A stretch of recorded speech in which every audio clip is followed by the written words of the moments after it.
Всем привет, вы на канале Польза.нет, меня зовут Саня, и здесь только быстрые обзоры и долгие стримы. Разумеется, на планшет, который я обозреваю, и пишется этот вход. Вы слышите, как он пишет звук рядом с детской площадкой, вы видите, как он может записывать картинку практически в идеальных условиях, потому что в глаза мне бьет солнце. И, в принципе, можете оценить его видео и фотовозможности, которым большинству, в принципе, они не нужны. Почему? Потому что это планшет. Вы смотрите на нем фильмы, вы играете в него в игрушки, ползаете в интернете, и это максимум, что он должен уметь, правильно? И то, что есть здесь две затычки, фронталка и основная камера, это как приятное дополнение. Это глобальная версия, его в ближайшее время будут продавать во всех магазинах нашей страны, и в страны его завезли, их официально будут продавать. На Алишке их продают уже полгода, где-то полгода назад на китайскую версию у меня был обзор. Это первый планшет от Realme. Дифирамбы я ему петь не собираюсь, потому что основной его плюс был тогда зимой, это ценник. Какой ценник сейчас? Он не радующий.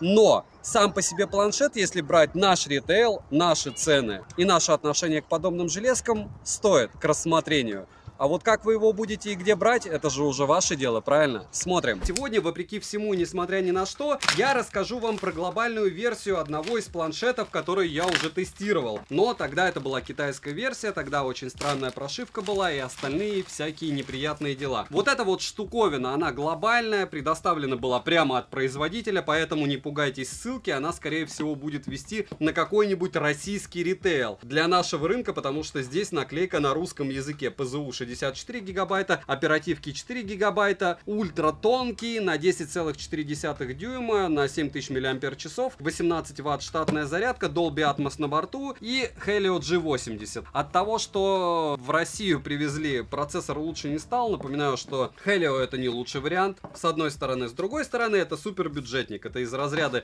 дешевых Lenovo, из разряда Olda Cube, но с именем и нормально, относительно нормальным ПО, потому что если брать совсем ультра китайцев, Realme всегда будет лучше, все-таки это BBK. У Realme мало планшетов, поэтому сказать, что какая-то там низкая, высокая стоимость для их линейки, это уникальный продукт. Я думаю, что они его обкатывают, продолжают обкатывать, и будет примерно то же самое, что со смартфонами. Они будут долго и упорно производить одно и то же на одних и тех же процессорах, улучшать ПО и продавать это нам 2-3 года, и только после этого у них будет что-то супер эпичное в продаже. Возможно, я не прав. Пока все работает у Realme именно так. Упаковочка. Химией не пахло, что хорошо. Планшет идет сразу без защитного стекла. Олеофобка неплохая, но лучше я ее не назову. USB Type-C ничего не меняется. В физическом смысле тот же самый планшет. По слоту. Сейчас посмотрим. В слот запихать карту памяти, но сим-карту запихать нельзя. Здесь довольно странное решение. Возможность подключения проводных наушников мини-джека с края. То есть мне это не нравится, как это выполнено физически, но кому-то, наверное, будет удобно. Плюс карму за то, что Type-C практически идеально находится симметрично. У Самсунгов была беда, да и много у кого, когда ты берешь телефоны каких-нибудь там вроде бы топовых брендов и видишь, что Type-C-шник находится непонятно как, вплотную к крышке, допустим. Выглядит это максимально убого. Камера здесь одна, фронталка здесь одна, грани довольно большие. Запускаться все это должно без каких-либо проблем. Зарядка штатная, без запаса на 18 Вт. Когда я говорю без запаса, это значит, что многие производители кладут зарядку, не будем вспоминать яблоко, они вообще ее не кладут, а с запасом. То есть, допустим, может быть зарядка на 66 Вт в устройстве, которое поддерживает максимум 18 или 33 Вт. И кабельное хозяйство, которое соответствует этой зарядке. То есть, чтобы вы относительно быстро этот планшет имели возможность зарядить, вам необходимо использовать вот именно этот комплект, если у вас аналогичного от BBK нету. Потому что протоколы быстрых зарядок у BBK свои, у Xiaomi свои, да, есть одни общие, но об этом будет отдельный ролик. Вес планшета составляет бодрых 436 граммов, ширина планшета 156 миллиметров, толщина с блоком камер 8,87, 8,8 мм, без 7 мм.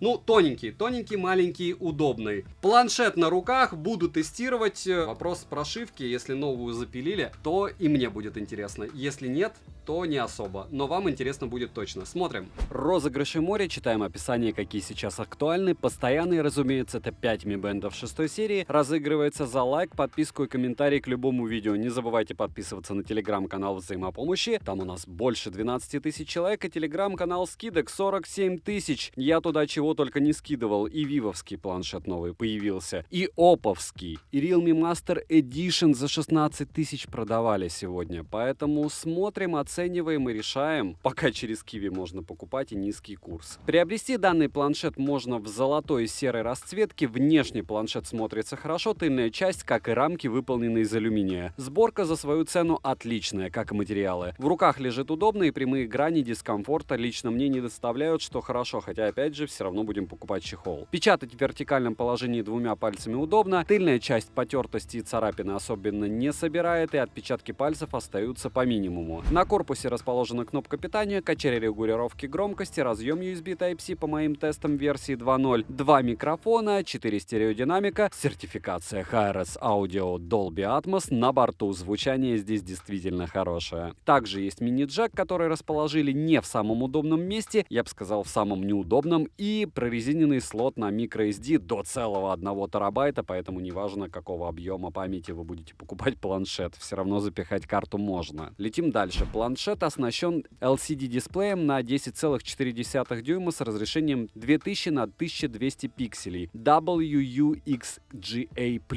Соотношение экрана к корпусу 82,5%, стандартно 16,7 миллиона цветов, плотность пикселей скромная 225 ppi, яркость 360 нит, при прямом попадании света на экран яркости не хватает, что неудивительно, опять же, на улице днем. Пользоваться в солнечную погоду планшетом не совсем удобно, если не сказать неудобно. Частота обновления экрана 60 Гц, автояркость работает прекрасно, быстро адаптируется под смену освещения. Под разными углами тон картинки слегка тускнеет. Разделение экрана на 2 окна на борту, что удобно. Далее мультитач, конечно же, есть и берет все 10 пальцев спокойно. Разблокировать экран можно при помощи распознавания лица и стандартного пин-кода или графического ключа. Распознавание лица срабатывает хорошо как в вертикальном, так и в горизонтальном положении планшета. Не будем говорить, кому нужно учиться сделать так. Но угол распознавания небольшой. Рамки вокруг экрана стандартные для планшетов, ни больше, ни меньше, не считая топов. В целом, за свою стоимость экран для домашнего использования хороший. Для просмотров видео на YouTube и фильмов однозначно подойдет. Летим дальше. Процессор Helio G80 Gaming с техпроцессом 12 нанометров и 8 ядрами, максимальная частота которого 2 ГГц.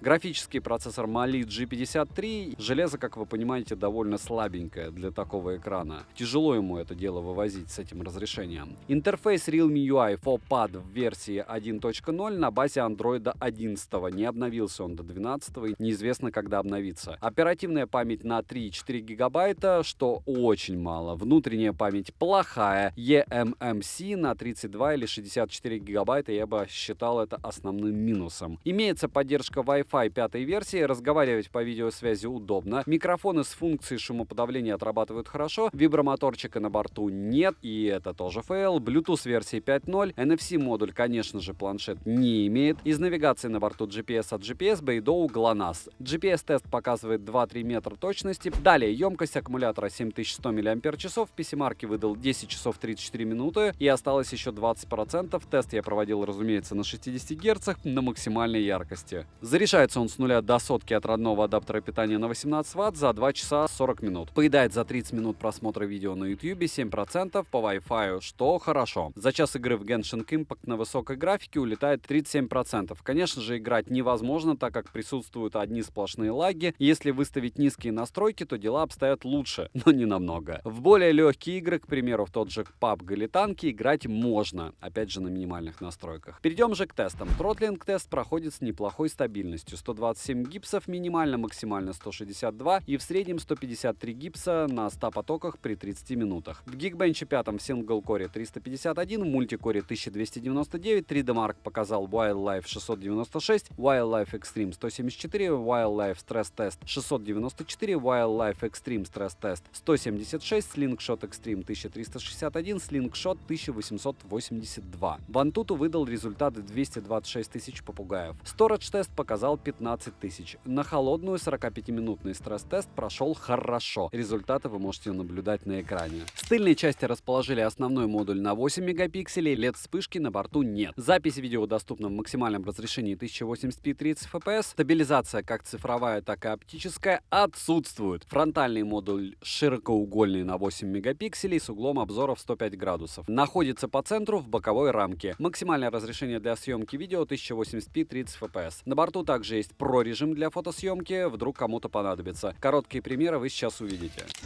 Фронталка, помещение, спортивный зал и Realme Pad 1080p.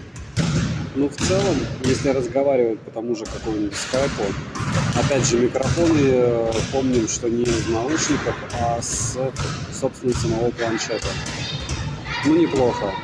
Но еще раз повторяю, если танцевать от цены, которую не в глобале, а цену, которую в ритейле, я еще не знаю. Да и, наверное, как и вы, знать не спешу. Но если еще раз хотите посмотреть, то я в ролике скажу, что смотрим в описании.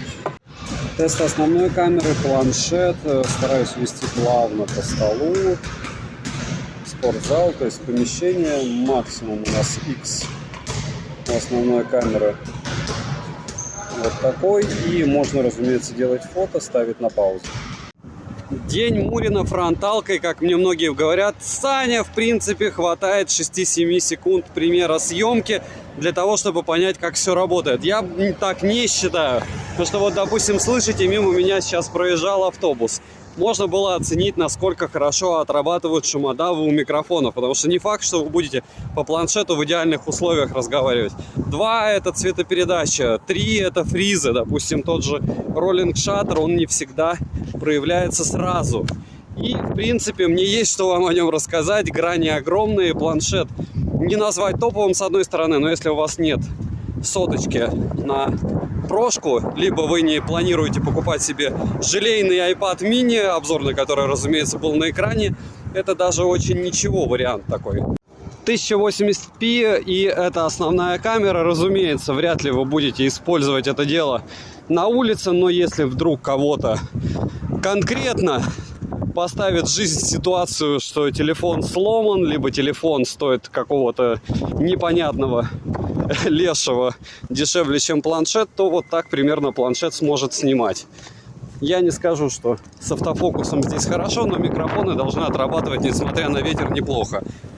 Минусы. Экрану не хватает яркости, но опять же использовать его дома яркости больше, чем достаточно, а вот плотность пикселей могли бы сделать и побольше. Производительности достаточно только для просмотра фильмов, добавок с хорошим звуковым сопровождением и для серфинга в интернете. Для игр, но только вообще не тяжелых, и я хочу еще раз отметить, что очень много информации на FOPDI, то есть проблемы с экраном, у меня их не было, вот это уже получается второй планшет от Realme, и у меня не было никаких глюков. Но помним, что здесь ужасная внутренняя память, это хуже быть не могло. UFS любой версии был бы лучше. Это раз. 2. Здесь слабый процессор, слабый сопроцессор графический. Через Kiwi, я думаю, сегодня примерно так же. Ценник был в районе 15 тысяч рублей. Также я добавлю ссылку обязательно на глобалку, чтобы вы могли оценить разницу в стоимости. Я даже не подозреваю, сколько она будет. Как только появится, я туда ссылку закреплю. Резюмировать я могу довольно просто. Саму железку я, разумеется, советую. Сама железка, цвет, блеск, красота. И как я заканчивал вход, так я и, в принципе, начинаю выход на этот планшет. Где и как его покупать, это вопрос вашей ушлости. Я вам сейчас слегка помогу. Есть в описании телеграм-канал скидок и телеграм-канал взаимопомощи. Загляните туда, спросите у людей, где они планируют покупать подобные железки и где они их приобретают. В целом, сама железяка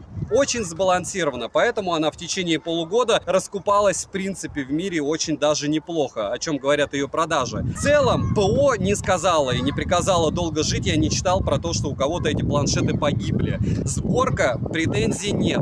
Если тут доп. Фишки, какая-то супермощность, нет, их нет. Но здесь и не должно их быть за этот ценник. Ну, опять же, это мое субъективное мнение. Добра и удачи вам, дорогие друзья.